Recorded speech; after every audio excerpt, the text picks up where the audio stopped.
In today's video, I'm going to teach you how to get Leonardo AI API key. We'll walk through the process step by step, so even if you're new to APIs, you'll be able to follow along comfortably.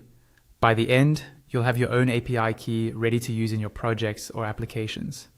First, open your browser and go to the Leonardo AI website and log into your account. If you're already logged in, you should land on your main dashboard.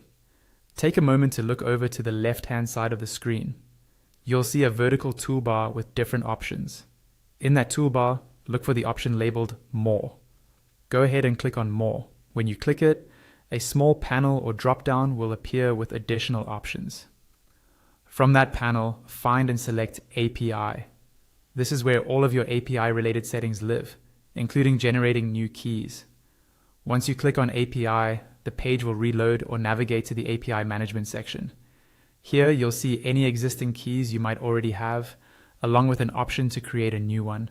Look for the button that says Create New Key and click it. Clicking this button will open a pop-up window. This pop-up is where you configure your new API key. You'll see a field where you can enter a key name. It's a good idea to choose a clear, descriptive name that helps you remember what you're using this key for, such as personal project or test integration. This is just for your own reference and doesn't affect how the key works. You'll also see an optional field for a webhook callback URL. This is only needed if you want Leonardo AI to send automatic updates or notifications back to one of your own services when certain events occur. If you don't know what that means or you don't need it, you can safely leave this field blank for now. When you're happy with the name, click the Create New Key button in the pop-up. The system will take a moment to generate your key, and then the pop-up will refresh to display your brand new API key. This part is very important. Copy your API key immediately and store it somewhere safe and private, like a secure password manager or a protected notes app.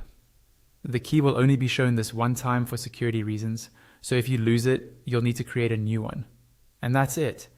You've successfully created and saved your Leonardo AI API key, and you're now ready to integrate Leonardo AI into your apps, scripts, or workflows.